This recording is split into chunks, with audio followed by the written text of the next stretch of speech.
Les 5 besoins fondamentaux. Extrait du livre Par où commencer par Désissoire Abochet. Dans les grands concepts psychologiques qui m'ont beaucoup aidé, il y a aussi la pyramide des besoins fondamentaux établie par Abraham Maslow.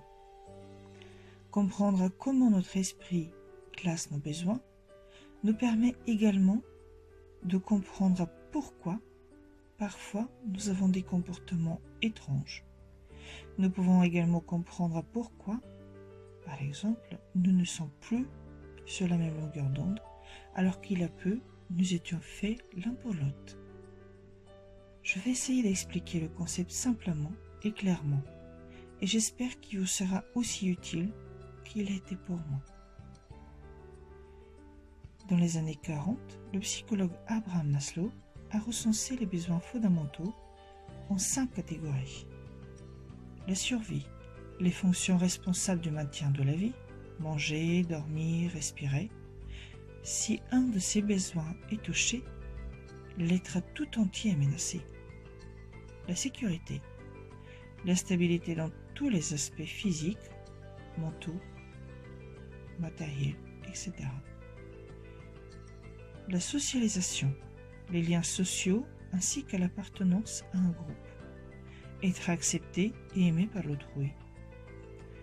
L'estime de soi, la valeur que nous nous accordons, la valeur que notre entourage nous accorde, l'amour propre dans tous ses aspects. Et enfin, l'accomplissement, exploiter ses capacités et atteindre ses objectifs.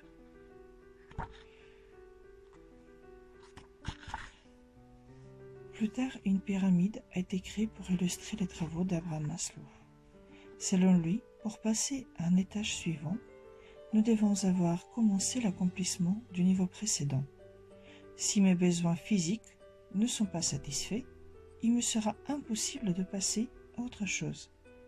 Lorsque mes besoins de survie commenceront à être satisfaits, je passerai à la suite en cherchant la stabilité et la sécurité.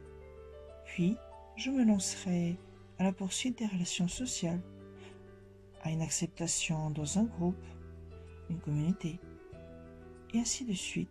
Nous gravissons les échelons en évoluant et en cherchant à arriver vers l'accomplissement final.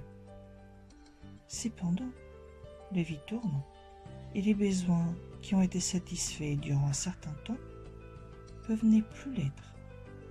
Alors nous serons dans l'obligation de nous lancer dans une nouvelle poursuite d'accomplissement de nos besoins. Nos réactions et nos motivations sont guidées par ces 5 besoins fondamentaux. Selon le niveau de leur importance, les impacts des revendications seront également différentes. Par exemple, si j'ai faim, je serai prêt à m'exposer au danger pour me nourrir. J'aurai donc dans ce cas sacrifié mon besoin de sécurité pour accomplir mon besoin de survie. Autre exemple, pour accomplir mon besoin de sociabilisation, qui est de niveau 3, je pourrais accepter des choses qui vont à l'encontre de mon estime de soi, qui est un besoin de niveau 4. Cela dit, il est évident que cette acceptation se fera à des niveaux différents selon nos caractères, nos conditions de vie, les situations vécues. Cela peut se traduire sous forme d'acceptation, de bizutage, ou des situations plus simples, telles qu'amoindrir ses réussites pour éviter de froisser une personne. Selon Maslow, nous n'avons pas besoin d'accomplir entièrement un besoin. Il suffit de commencer l'accomplissement pour pouvoir passer au niveau suivant. Si cependant un niveau inférieur est de nouveau menacé, nous allons redescendre de sitôt. Pouvoir identifier notre propre niveau et le niveau de notre interlocuteur est une manière d'éviter des altercations et incompréhensions entre 2 personnes qui se trouvent sur des niveaux différents. Leurs priorités sont également très différentes. Il en suit donc que leur langage et leurs décisions en seront différentes. Pouvoir comprendre cela permet d'accepter le point de vue de notre entourage. Une meilleure compréhension permet également de pouvoir faire des concessions plus facilement. Si mes besoins de survie, de sécurité et de socialisation sont accomplis, j'aurai tendance à juger sévèrement les actes de bizutage ou autres qu'une personne serait capable d'accomplir pour être acceptée par un groupe.